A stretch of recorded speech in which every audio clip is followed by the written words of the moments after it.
Back once again with another edition of Cape Bent Today. Heather and I are joined by Katie Montgomery. She is the executive director of the Essex Shipbuilding Museum. How you doing, Katie? Hi, I'm doing well, Kory. How are you? I'm great. It's great to see you again. Yeah, you too. So the Shipbuilding Museum has a lot going on this summer. Why don't we just talk about some of the programs you have going on and the latest?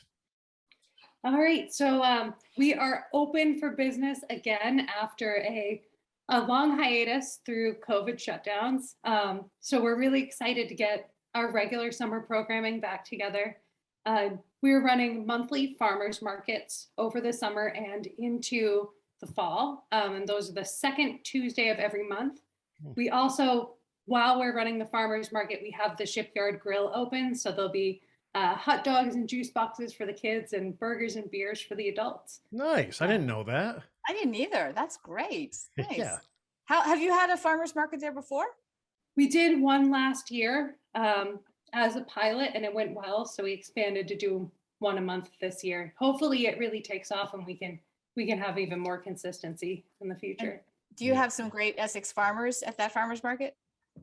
We actually, it's mostly Cedar Rock Gardens is our primary farm. And then We love have, them. yeah, they're great. And then our other vendors are all rotating mostly. So there's their food production, there's crafters, there's all sorts of stuff. So it's really a big general market, but where you can come in, get your dinner for the night, eat here, and then bring home food for the rest of the week. So Nice. And So what now, time of Katie- day? Yeah. Wait, hold on. What time of day? it is 3 to 6. Okay, great. Cool. So now that we've gone through graduation season and summer is upon us, have you seen an uptick in tourism yet? So this time last year, we were not open yet. It was this weekend of last year that we opened. So we've been open a month already, and we've already had like 300 people come through the museum, Oh, nice. which is pretty good. We're open 4 days a week, Thursday through Sunday from 10 to 3. And in that time, since the beginning of June, we've seen a lot of tourism already. So now that school's ended officially today for a lot of the kids, we'll see if that brings a lot more people through. Yeah. So what other kind of programs and events do you have going on? So we actually go pretty light through July because if you've ever been to Essex in the summertime, you know that July is when the greenheads come out. Right. And they are vicious little flies that'll take a chunk out of you. So at the end of July, right after the first August high tide, that is actually what wipes the greenheads out. So we have a big party in the yard. It's the Greenheads Gone Party. Yeah, I've done that before. That's awesome. So we'll be doing that one, and then rolling right into our fall programming. So wait, so at the Greenhead event, what are the components and features of that event? Swatters. Lots of Yeah, swatters. we need a Greenhead pinata, I think. For that. We do. We have a Greenhead pinata, Yeah. and we do green cotton candy, all sorts of just green themed things. Little Greenhead effigy that you can light on fire at the end of the night to solidify that they're gone. Great. That's so great. So that's August, the first week in August? Yes, that is right after the first full moon in August. I don't actually have the date handy right now. Oh, we can chat about that as August nears too. Yeah. We might have to do a show from there. I think so. Yeah. That would be great. Yeah, that'd be a fun one. And Katie, you actually have a pretty big announcement about what's going on at the Essex Shipbuilding Museum this fall. Yes, yeah. So we're really excited. We are one of 6 communities in Massachusetts that were selected by Mass Humanities to host a Smithsonian Institute exhibit. This exhibit is part of their Museums on Main Street program, and it's called Crossroads: Change in Rural America. So they actually physically bring this exhibit in to us, and we set it up, and then we make an accompanying exhibit and programming that goes along with it. So does your accompanying exhibit look like? What are you seeing as changes in our rural piece of America? So we're really looking at Essex as a rural community. which is really unique because Essex isn't middle America rural.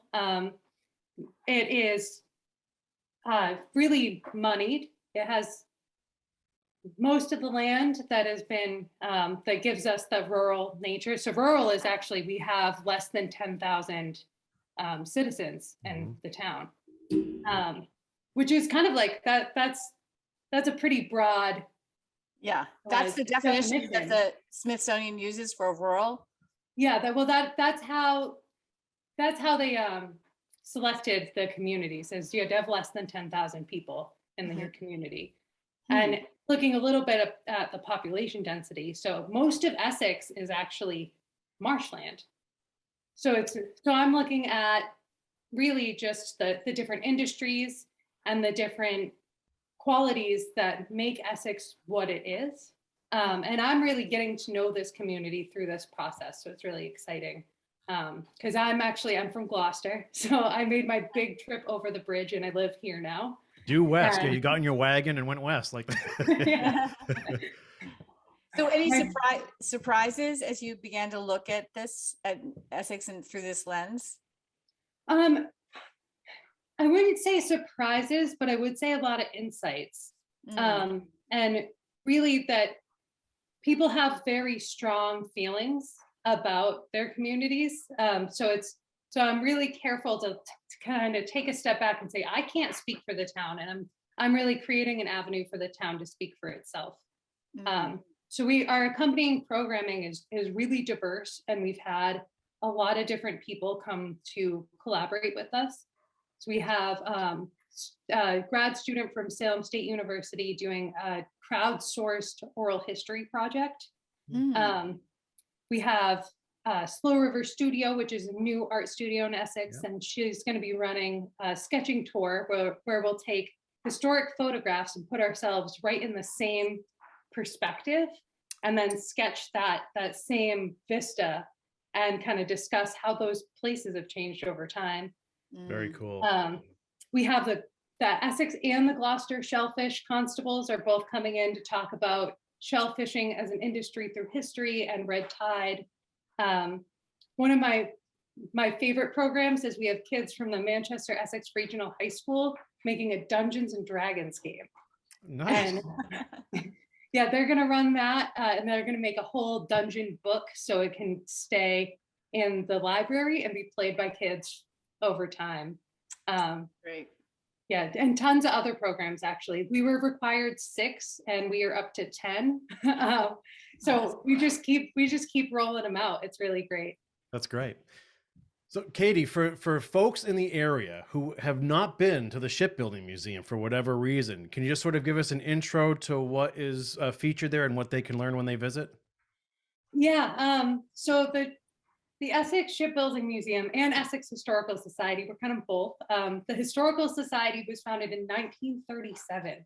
And it was really just a little club of people who are really into the history. And then in 1976, the Shipbuilding Museum was added on. Now, the Shipbuilding Museum is really unique in that we're like a small participatory museum.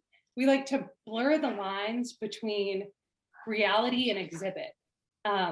It's really, they're the carefully curated exhibits, and you're inside and things are behind glass, and then you go out into the yard and you can pick up one of these tools and you can actually do the things that we've been doing here for hundreds of years. So it's a really interesting place in that some people are really still doing this work, and so we're preserving history that's being made every day. Yeah, nicely put. When was the last ship built at the museum? The last one at the museum. So that depends on your definition of ship. Okay. So how about with 2 masts?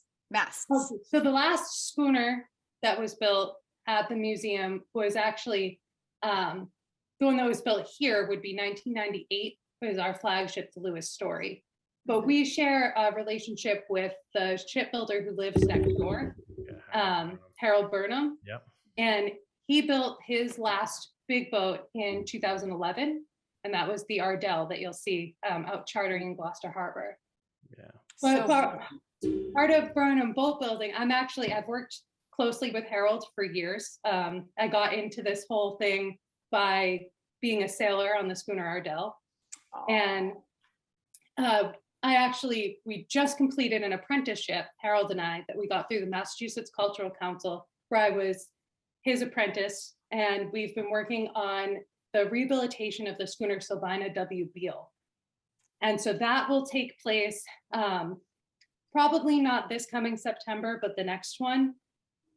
We're waiting for it to be safe for people to gather because it turns into a big community experience. Like a shipbuilding is now more like a barn raising.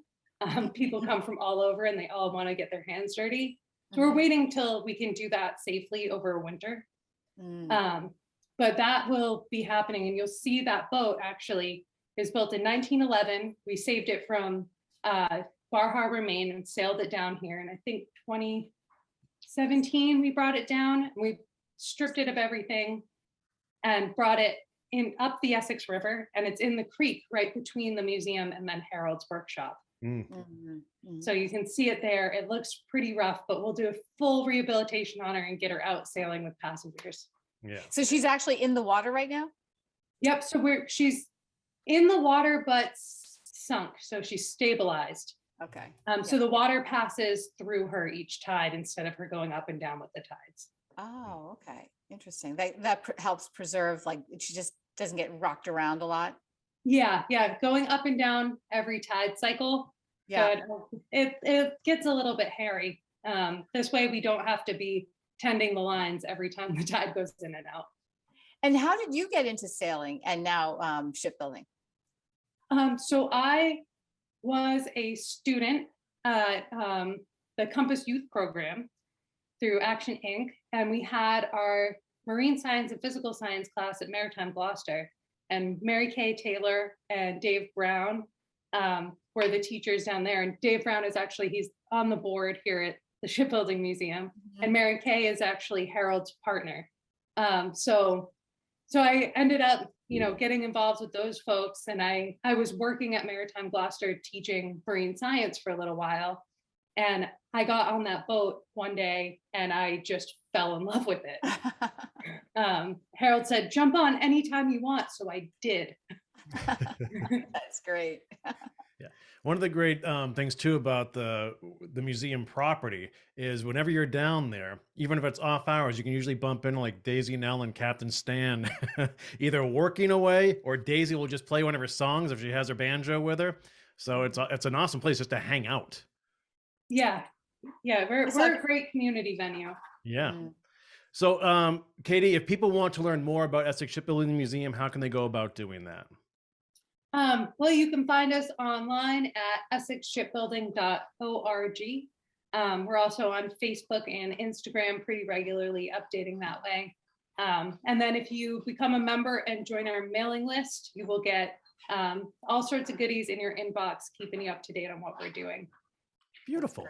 So let's stay in touch and continue the conversation. And because I think we need to do something about this Greenhead thing in early August. Yeah, that's right up our alley. So, So our Katie Montgomery, Executive Director of the Essex Shipbuilding Museum, thanks for your time, and we'll catch up with you soon. Have a great summer.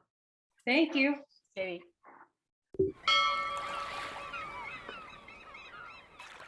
Interested in a sponsorship?